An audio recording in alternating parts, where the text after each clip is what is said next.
livro O Céu e o Inferno. Hoje nós estamos... no item 27. Não, é 24. É o item 3 do Justiça Divina que refere ao 24. É verdade.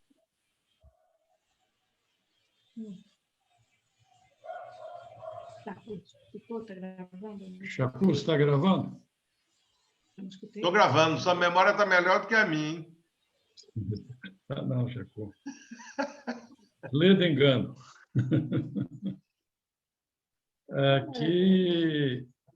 Aqui é o seguinte, né? Aqui é 23, é o 24, né, Chacu? Isso, é o 24. E o 24 nós já lemos ontem, mas se você quiser, lê de novo para poder ler essa lição, né? Pode sim, podemos sim. A gente vai ler o 24. Quem é que está assim, com aquela vontade de ler, com toda aquela vontade de ler?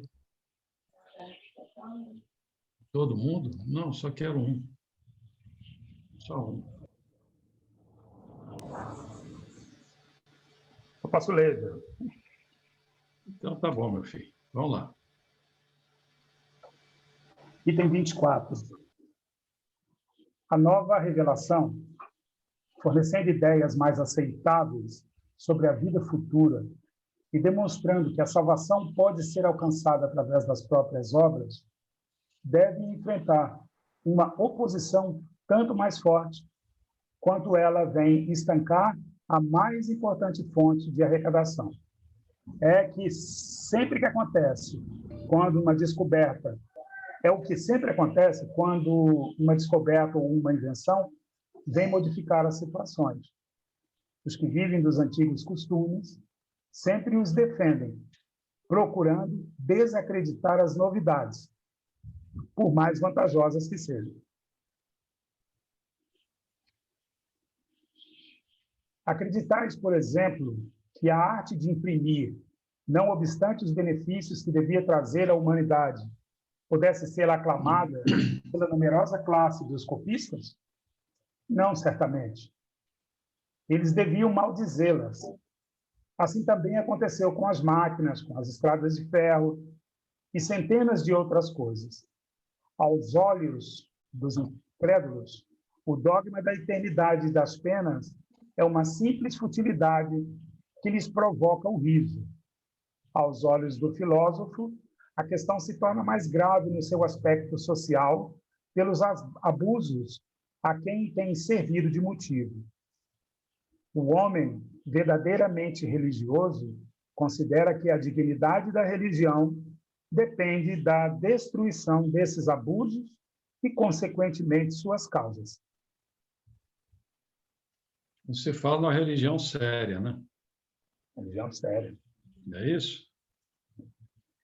Então, nós estamos tratando a religião no sentido daquele que o próprio título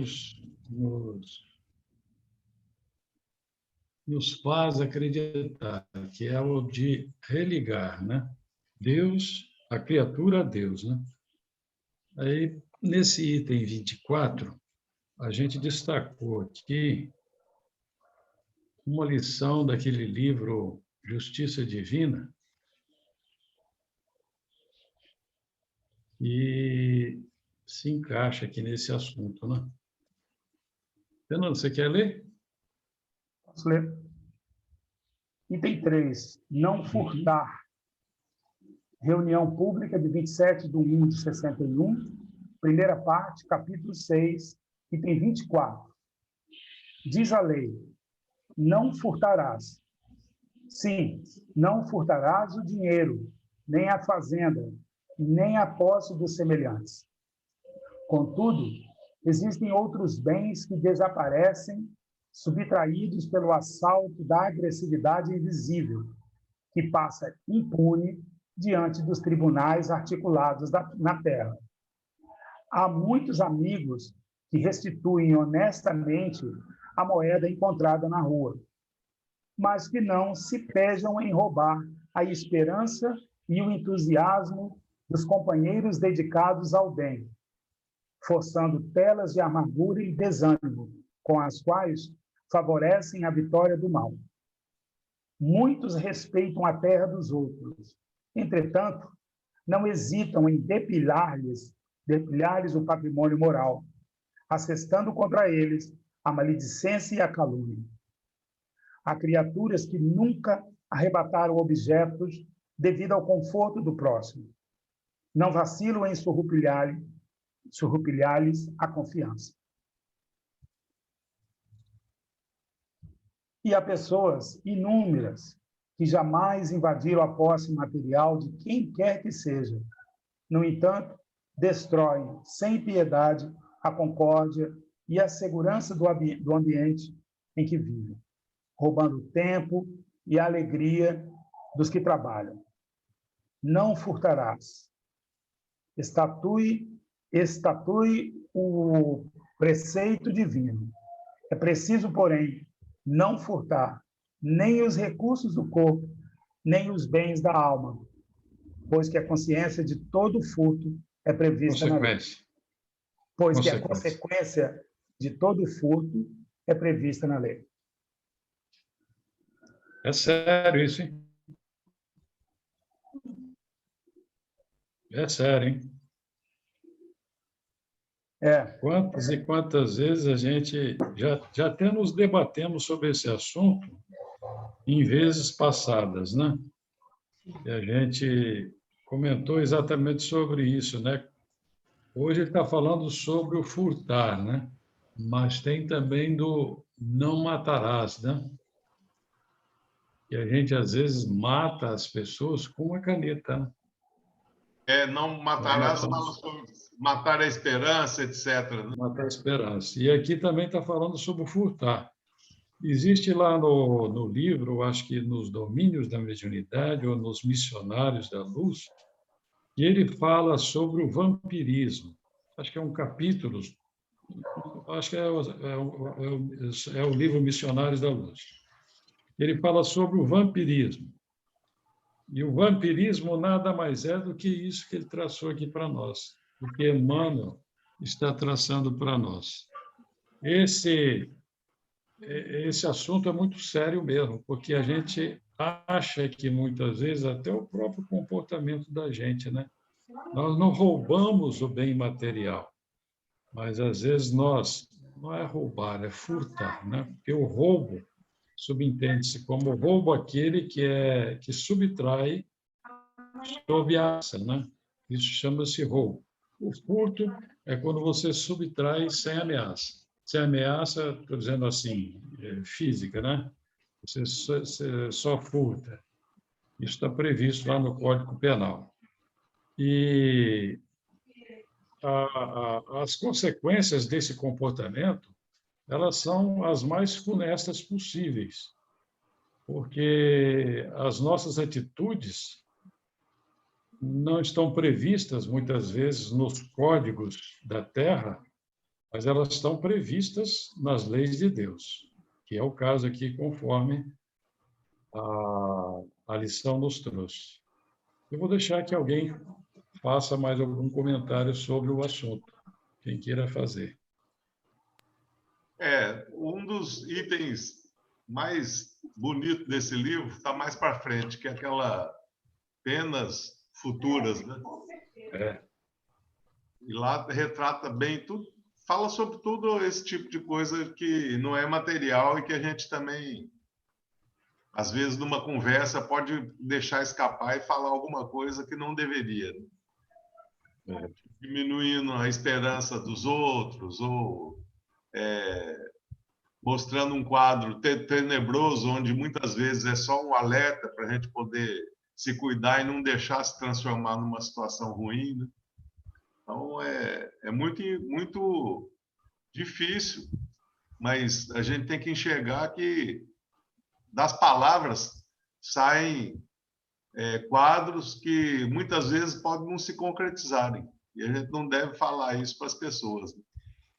E se a gente soubesse que, quando nós estamos relatando um fato desagradável, um fato assim funesto, forma Porque o nosso pensamento, ele consegue plasmar, né? Forma aquela imagem do que está sendo falado, do que está sendo pensado. Isso é transformado numa imagem. E essa imagem, muitas vezes, ela é aproveitada por aqueles espíritos que ainda estão vinculados a esse tipo de vibração. E a gente consegue atrair para nós essas entidades. E muitas vezes até não são tão más, mas não são tão más, mas podem trazer um certo transtorno para as criaturas. É disso que a gente também tem que pensar, né? É nisso que a gente também tem que pensar, né? Donice, quer falar alguma coisa? Sim, particularmente, eu acho que isso aqui nós temos que fazer um exame de consciência muito grande, porque quando se fala de roubo, de furto, a gente sempre, por comum, a gente já pensa naquelas pessoas que vivem disso, né? As pessoas que vivem no erro, vamos dizer assim, vivendo disso, mas nós não pensamos no roubo, no furto, em relação o que a gente comete, as falhas que a gente comete com as pessoas, né? E às vezes até com a gente mesmo, né? Vamos dizer que a gente burla demais as leis divinas. Aí, e principalmente, eu lembro que pouco tempo atrás a gente estava falando, alguém falou no grupo, que principalmente a gente tinha que pensar muito na nossa família, né? Na família com quem a gente vive ali diariamente, e que é muito mais fácil da gente cometer erros, falhas. E às vezes nós somos muito injustos, né? Nós estamos sendo desonestos, vamos dizer assim. Nesse sentido, eu acho que nós estamos pecando muito nesse sentido, sabe? Com as pessoas da nossa família, com as pessoas que a gente trabalha, que convive diariamente. A gente vive fazendo isso, lógico, sem querer, mas eu acho que aqui a gente tem que se atentar muito, muito mesmo para essa situação, porque nós não enxergamos praticamente dessa forma, né? Nós sabemos que não devemos fazer o mal aos outros, porém a gente não enxerga dessa forma que está sendo colocado aqui. E eu acho que é assim, um fato para mim, pelo menos para mim, me faz assim pensar muito em tudo que já aconteceu na minha vida, não só que eu fiz, mas que foi feito comigo, sabe?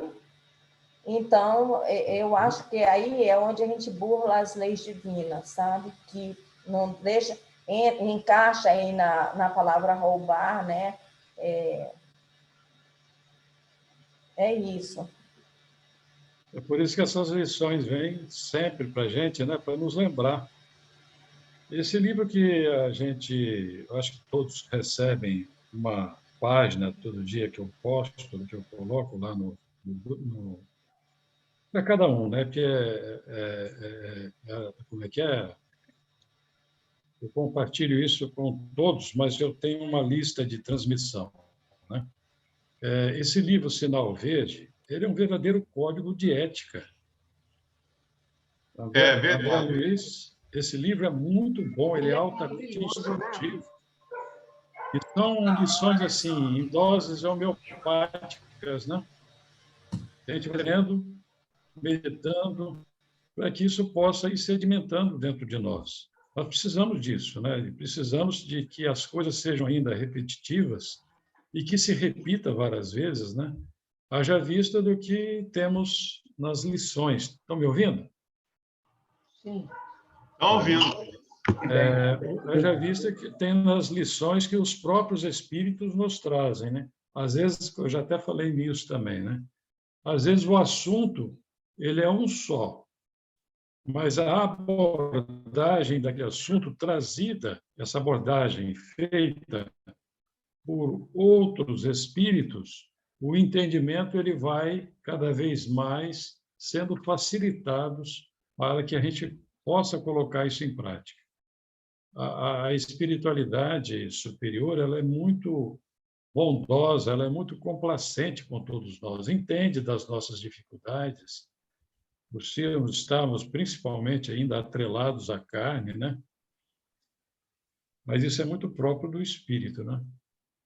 A gente tem que perceber que é grão a grão, né? A galinha come um milho por vez.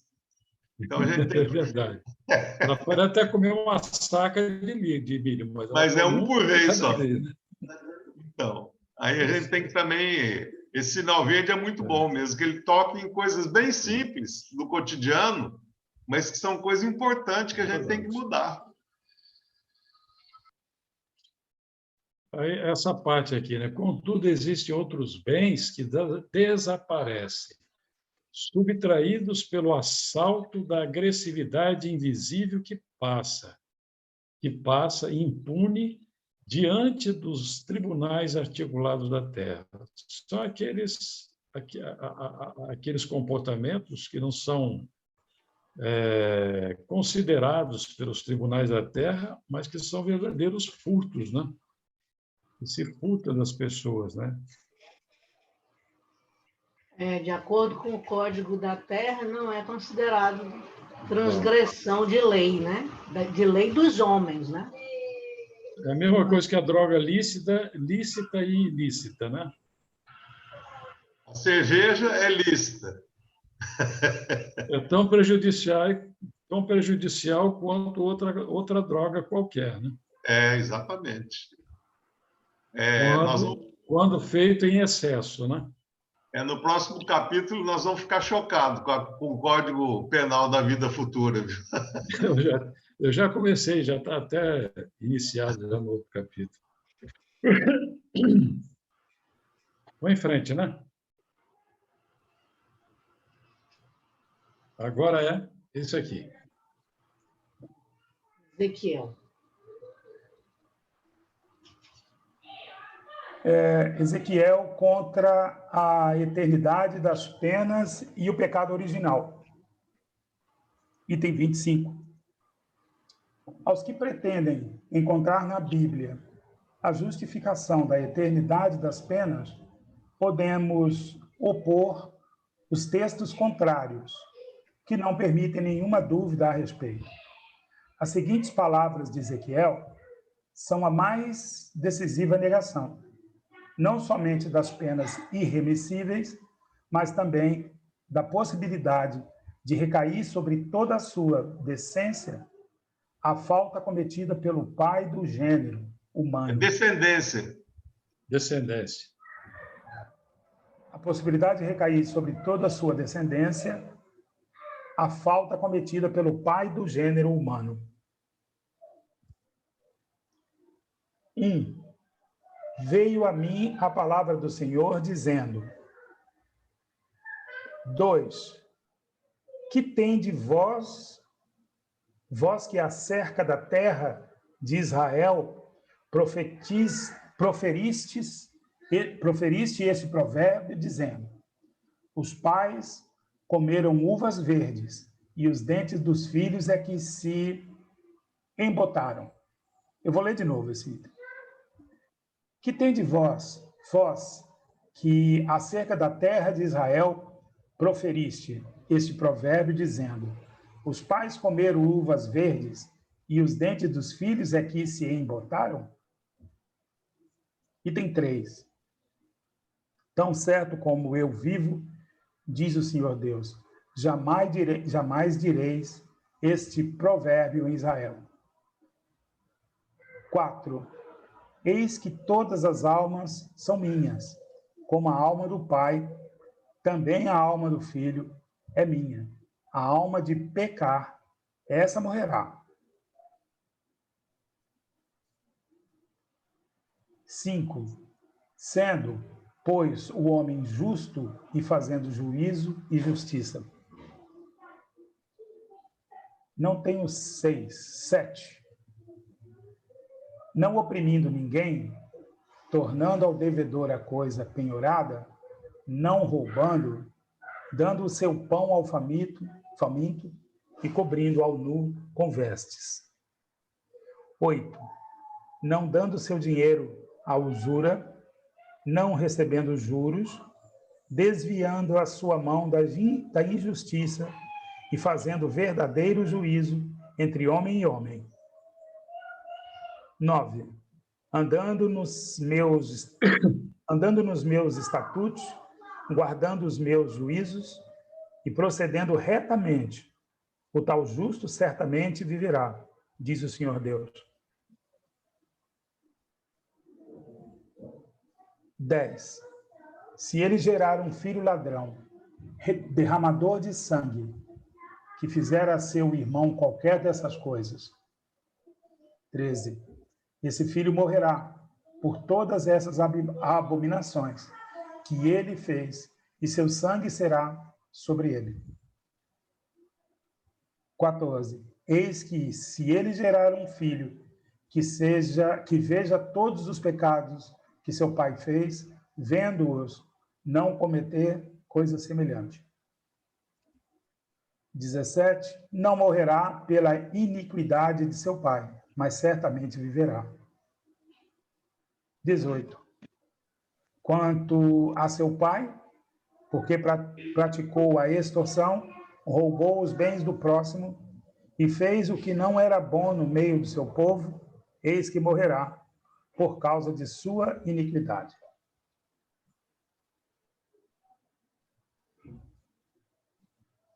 19. Mas pedireis, por que não leva o filho à iniquidade do pai? Porque o filho fez o que era reto e justo, e guardou todos os meus estatutos e os praticou. Por isso, certamente viverá. 20. A alma que pecar, essa morrerá. O filho não levará a iniquidade do pai, nem o pai a iniquidade do filho. A justiça do justo ficará sobre ele, e a perversidade do perverso cairá sobre este. 21. Mas se o perverso se converter de todos os pecados que cometeu e guardar todos os meus estatutos e fizer o que é reto e justo, certamente viverá, não será morto. 22. De todas as transgressões que cometeu, não haverá lembrança contra ele. Pela justiça que praticou, viverá. 23. Acaso tenho eu prazer na morte do perverso? Diz o Senhor Deus. Não. Desejo eu antes que ele se converta do seu caminho e viva. Ezequiel, capítulo 18, versículo 1 a 23. 11. Tão certo como eu vivo, diz o Senhor Deus, não tenho prazer na morte do perverso, mas em que o perverso se converta do seu caminho e viva. Ezequiel 33, versículo 11, 24. Aí tem uma nota aqui de Herculano Pires, né? As notas dele São bem esclarecedoras. 24. Nota 24. Nota-se a falta do versículo 6 no capítulo 18. Lá em cima, lá no início. Né? Exatamente, que eu até mostrei, de Ezequiel. A omissão foi proposital.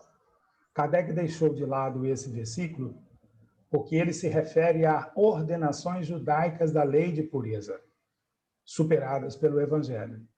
Como se pode ver, conferindo-se o texto na Bíblia, como se pode alegar que a omissão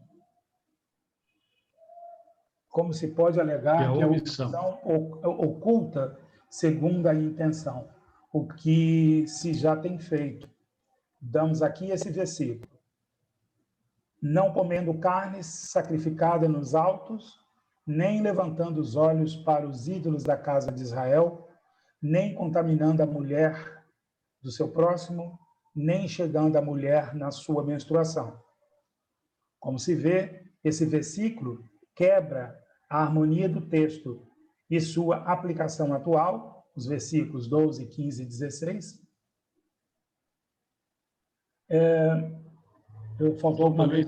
Foram também suprimidos. É porque Foram também suprimidos, porque repetem aquelas ordenações. Tanto no original francês, como em todas as traduções correntes, entre nós ocorreu também um erro de citação, que corrigimos aqui. O versículo 23 do capítulo 18 foi mencionado como pertencente ao capítulo 28, desculpa. Um pequeno engano, certamente gráfico, ainda hoje mantido nas próprias edições francesas e belgas. Nota, então, do tradutor.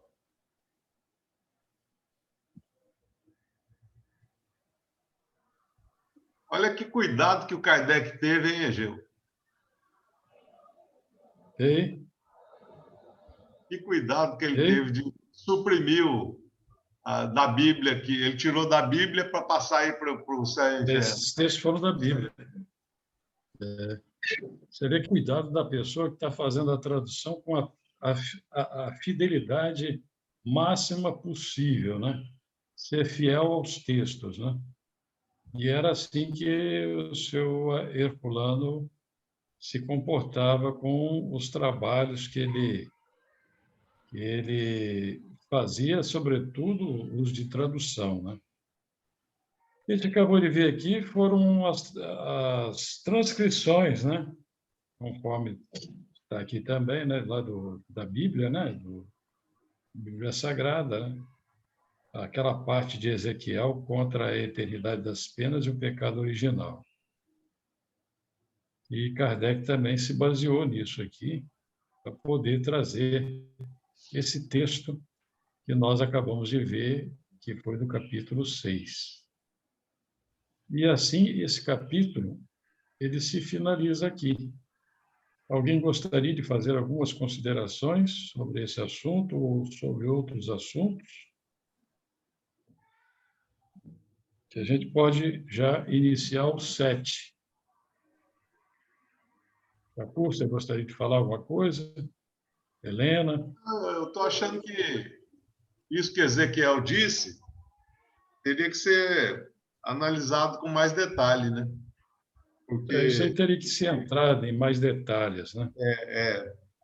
Porque senão não fica tão bem compreendido. Mas o que o Kardec quis dizer é esse final que ele fala que se tem o erro do pai, não vai cair sobre a descendência, como alguns imaginavam, né?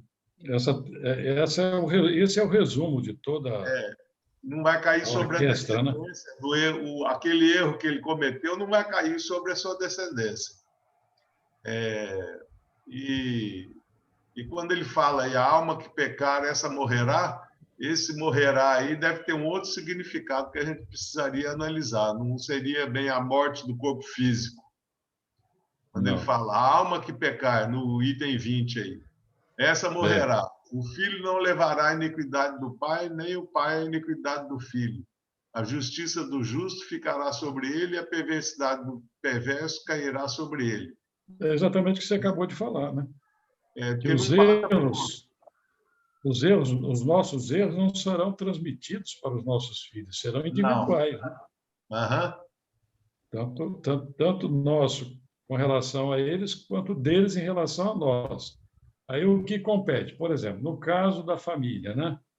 Nós somos pais, se abrigar em nosso lar aqueles rebentos que vieram até nós, os filhos, né?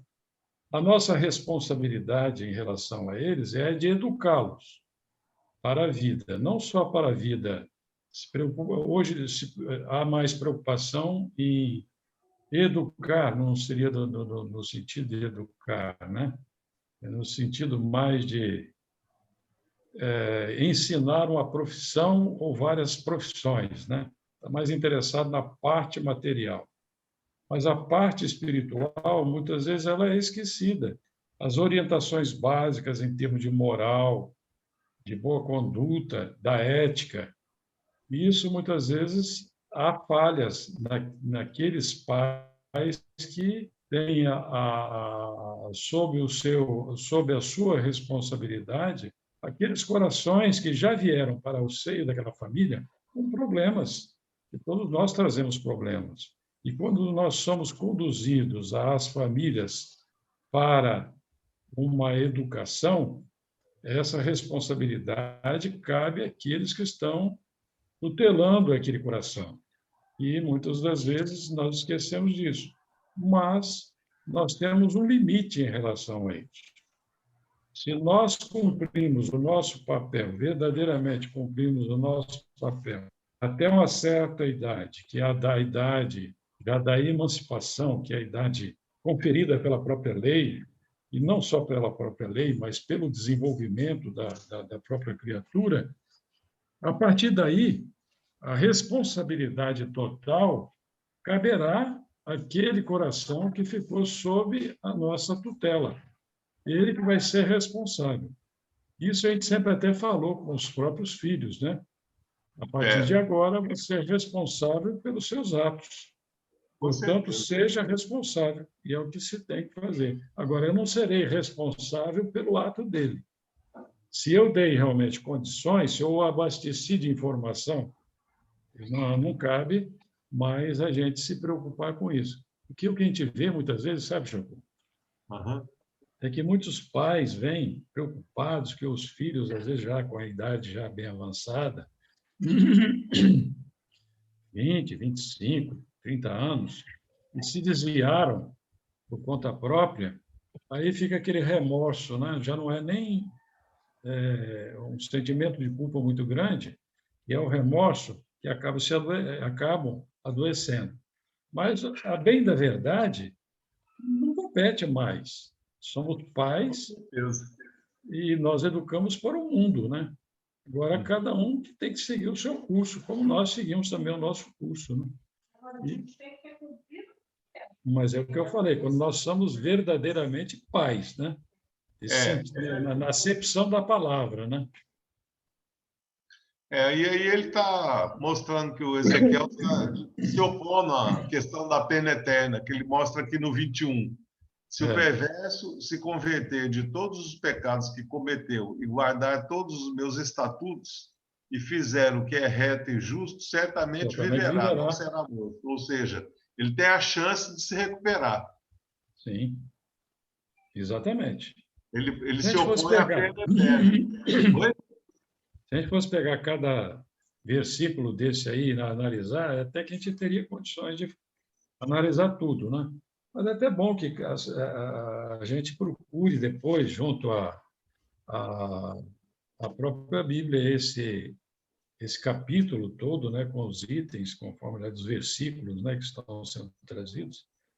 E o senhor Herculano, se eu não me engano, ele tem um livro que ele fala sobre este assunto mais diretamente. No livro dos Espíritos também tem. Oi? Esse estudo aí, principalmente esse parágrafo aí, ele faz lembrar daquele estudo que nós tivemos no ESG, na qual deixa eu ver, foi quem que estava com dúvida? Foi peraí, deixa eu ver, ela estava aqui. Peraí. Gente, ela estava aqui agora. A Joana? Joana, não é? Porque fala de como a gente pode melhorar mudando a nossa vida de uma certa forma, que a gente está errado, mas a gente acertando, principalmente como fala aqui no 21, mas se o perverso se converter de todos os pecados que cometeu e guardar todos os meus estatutos e fizer o que é reto e justo, certamente viverá e não será morto. Ele me fez lembrar daquele estudo do ESG também, né, que a gente estava fazendo. Lembra, Joana? Lembro. Você conseguiu assemelhar e até esclarecer mais a sua dúvida, porque eu gostei muito desse texto, dessa parte aqui. Além do que, Marcinha? Em capítulos anteriores, aí, em itens anteriores, nós chegamos a examinar essa questão. Isso, eu acho que Lá, foi bem lá atrás, nós examinamos também. terça-feira. Terça-feira a gente leu, porque ontem eu não participei. Aí eu participei de uma parte dele. Egeu, no meu entendimento, aí também tem a questão do livre-arbítrio, né? Ali também Sim. não. Aí há a questão do livre-arbítrio. Você, Sim. nessa associação de palavras, de pai, filho, pais e filhos, a questão do livre-arbítrio não pode ser desprezada, né? Cada um vai assumir suas responsabilidades, mas o caminho é de cada um. Quer debaixo das suas asas ou não. Vai chegar o ponto em que com sorte, o filho com toda essa bagagem que recebeu da sua família, dos seus pais, ele poderá estar um pouco mais estruturado para seguir esse caminho, e isso é que faz a diferença, né? Os princípios adquiridos, mas o caminho é dele. Não tem outra forma. É verdade, Fernando. Mesmo que a gente chore, a gente tem que respeitar. Pois é. Chico Xavier fala muito disso, né? Fala ainda, né? Porque Sim. morreu. Chico Xavier, nos livros dele, se você deu a educação certa, você agora deixe ele seguir, porque ele tem um livre-arbítrio dele. Ele tem que seguir a vida dele. Chico fala muito. Chico fala direto. É isso aí. Nos livros. Mas mesmo assim, você que é pai, você que é mãe, você não deixa de sofrer, que nem está aí, né? Deus não gosta de ver os filhos errando. Né? Tá. Você está sempre... Você fica... como que diz? Nós ficamos, né? Ficamos de longe, não colocando, falando, você tem que fazer isso. Sempre orientando, de longe. Mas, assim... Como diz Cristina, que eu sempre fiz curso com ela, ela falava com a menina que ela queria invadir o quarto do filho dela para limpar. Aí ela falava, ele te pediu para você limpar o quarto dele? Para mexer nas coisas dele? Aí a menina falou, não. Então, a hora que ele te pedir para você arrumar os livros dele, deixa do jeito que está. Fecha a porta e sai. Entendeu? É assim que tem que ser. Tem que estar de longe, só... De longe orando, né, Joana? E orando, claro, porque a mãe nunca deixa. Chorando. A mãe nunca deixa. Nossa, e a oração da mãe... Mas, acima de tudo, respeitando. Respeitando o outro tem direito a escolher. O outro tem direito a escolher. Respeitar. A gente faz oração pelos filhos, para eles seguirem o caminho deles. Como é que é o nome dele? Eu acredito também. Eu acredito também que, de vez em quando, chamando para uma conversa de pé de ouvido e lembrando tudo que foi dito, todas as lições, tudo que foi ensinado. Nossa. Relembrando, né, a eles. É mais ou menos assim que eu faço com Deus. Deixo eles irem, mas vou e puxo a rédea. De vez em quando vou lá e chamo. Falo, olha, cuidado com isso, olha bem, olha o caminho, olha isso, olha os filhos, olha o que vocês estão ensinando para os seus filhos. Olha bem, foi assim que você foi ensinado. Cuidado, não é o ter, é o ser. Coloca esses meninos no caminho de Deus. Puxa a orelha. Eu imagino o nosso anjo guardião tomando conta da gente, hein? Que luta, hein? Eu vejo assim, Helena, você falou certinho, porque eu penso dessa forma também. A gente vai dando a educação e não adianta a gente dizer que a gente educou igual, porque a gente não educa ninguém igual, né? Nenhum filho a gente educa igual ao outro. Eles não são iguais, né? porque são diferentes, as atitudes são diferentes. Tem uns mais fáceis de se lidar, outros mais difíceis. Mas eu digo por mim, porque eu tenho 2 filhos casados e que até hoje eu cato no canto aqui, quando é necessário, sento, converso, chamo atenção, oriento, de novo falo, não foi isso que eu te ensinei, olha o que está acontecendo. E eu faço isso até com meu genro mesmo, sabe? Você já parou para pensar? A gente tem essas conversas, assim como os meus filhos, que já são casados, também fazem isso comigo. O meu genro também faz, sabe? Tá A minha certo. nora não faz. Então, eu acho que o berço é aquela situação que a gente fala, o berço, né? Ele é essencial. E depois é aquela história, quem é que vai querer a pedra? Ela pode ser preciosa como for, mas se ela não for polida, você não vai querer exibi-la, né? Então, tem que ser polida. E é sempre, é diariamente, ter o cuidado. Tem uns que são mais fáceis, outros mais difíceis, mas mesmo assim tem que ser diariamente, sabe? Por exemplo, eu tenho um genro, sabe? Eu tenho um genro que ele não deita numa cama que o lençol não esteja extremamente esticadinho, sabe? Eu acho que ele aprendeu isso, né? Quando ele era criança, né? Ainda bem que a gente não conhece, né? Ainda bem que a gente não conhece. Não conhece. Cleonice. Aqui é bom De todos os genros que ela tem tem, casa, né? esse aí é o único. Fernanda, eu vou te defender. Fernanda, eu vou te defender. Obrigado. Porque deitar numa cama com lençol armafanhado machuca o corpo da gente. Também não gosto, não. Sim, mas Eu me aí é que fizeram tá. lembrar agora, Cleonice. Eu estou elogiando, não é, Yolanda? Muito obrigado. Não, estou lembrando porque- agora É um que ela fala. Elogiando, é que ele Essa é a é preocupação dela com o genro, né? Então, eu estou Ela- falando que Minha sogra é um amor. é a coisa de berço, né? E aí, por isso, eu passei para a cama. Saí do berço e fui para a cama.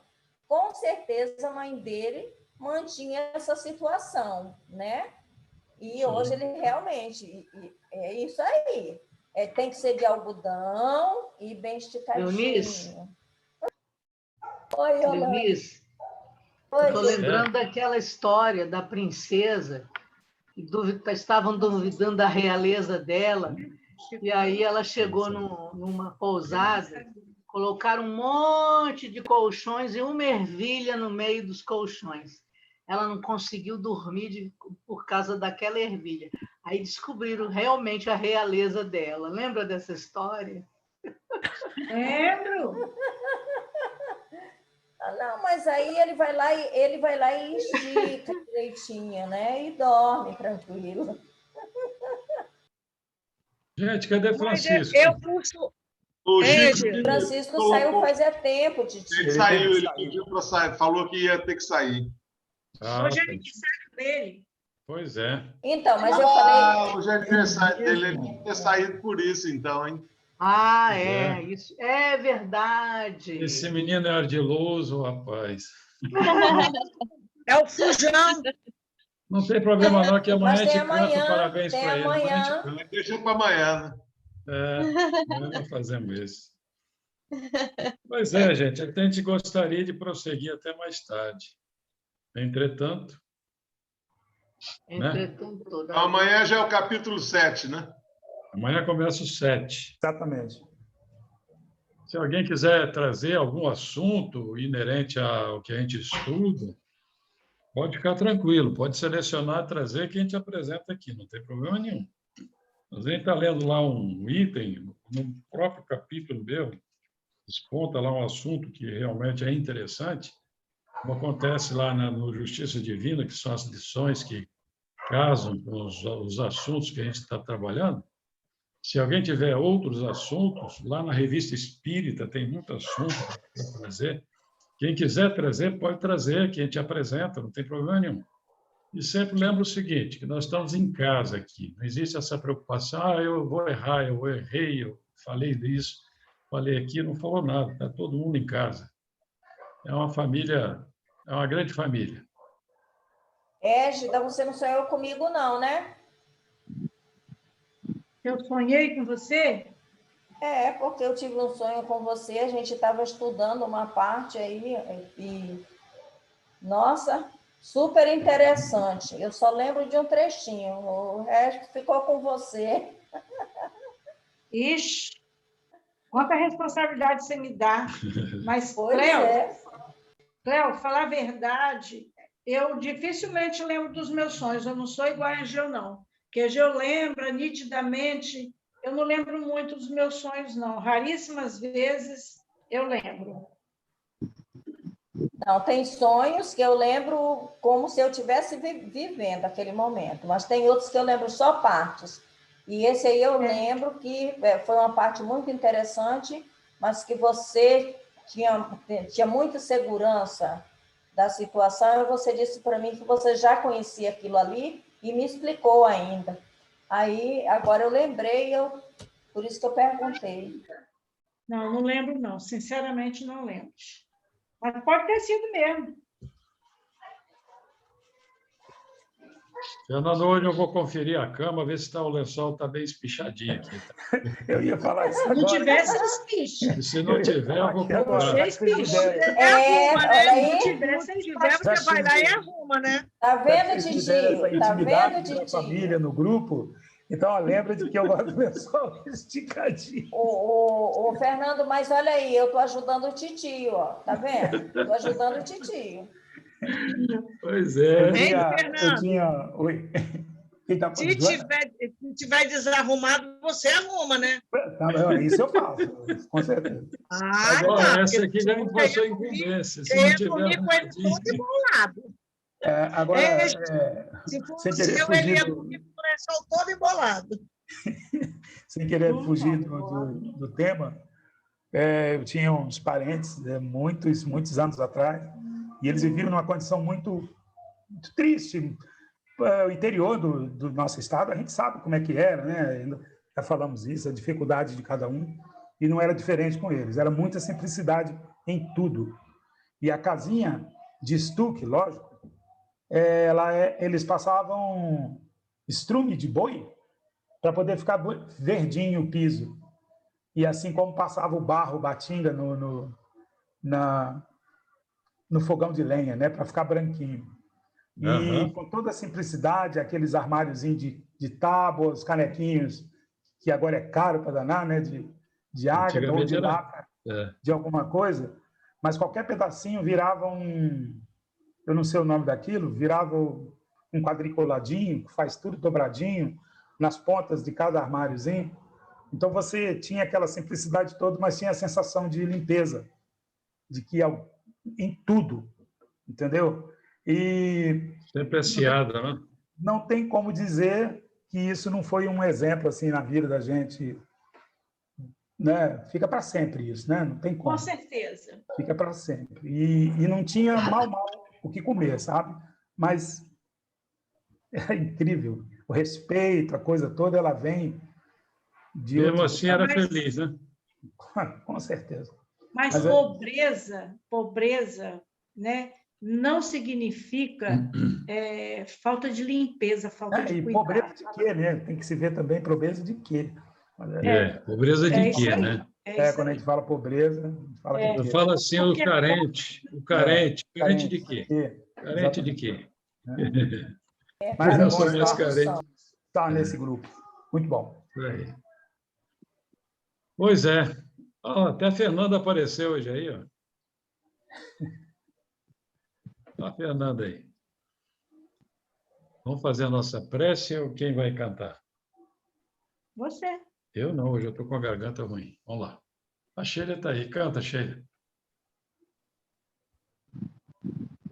Fernanda também canta. Fernanda canta, né?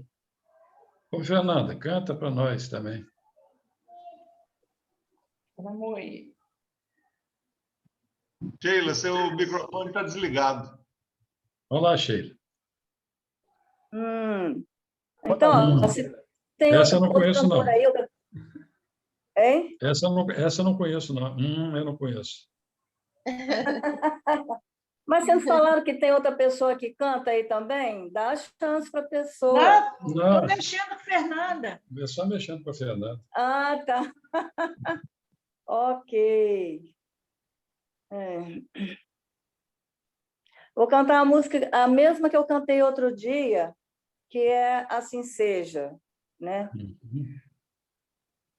Tim Vanessa. Seja na terra como é no céu, feita a vossa vontade, sem acusador nem réu, só justiça e caridade. Se é por nós, quem será contra nós? Se é por nós, quem será contra nós? Ah, toda criatura Deus chama pelo nome, para despertar o ser e ser um anjo homem. Não existem potestades, não existe mal algum que nos possa apartar, que nos possa apartar de Deus. O amor de Deus. A criatura Deus chama pelo nome, para despertar o ser e ser um anjo homem. Não existem potestades, não existe mal algum que nos possa apartar do amor de Deus. Oh, oh, assim seja. Oh, oh, assim seja. Oh, oh, assim seja. Oh, amém. Muito bem, Sheila. Vamos agora fazer a nossa prece de encerramento, né? Quem é que gostaria de fazer a prece? Eu posso fazer. Tá bom, Chico. Vamos então elevar nosso pensamento a Jesus, agradecendo a esse mestre misericordioso, que é um amigo fiel de todas as horas e que nunca nos abandona. Querido e amado mestre Jesus, nesse momento nós estamos agradecendo por mais essa oportunidade do estudo da Casa Espírita Cristã, essa casa de caridade que nos acolhe, nos dá essa oportunidade de podermos estarmos reunidos em seu nome para o aprendizado e também para a percepção daquilo que nós precisamos mudar em nós mesmos. Ajuda-nos, Senhor, com a sua presença constante em nossas mentes e nossos corações. Pedimos, Mestre querido, que os benfeitores espirituais possam estar recebendo a ajuda do Senhor para aqueles que estão contaminados pelo vírus da Covid-19, que eles possam reagir conforme a vontade de nosso Pai. E que seja feita a vontade de nosso Pai, não a nossa, mas por acréscimo da sua misericórdia, que eles possam recuperar-se, voltando e despertando para o bem. Muito obrigado, mestre querido. Que assim seja. Que assim seja. Seja. Assim seja. Aliás, Um beijo para todos.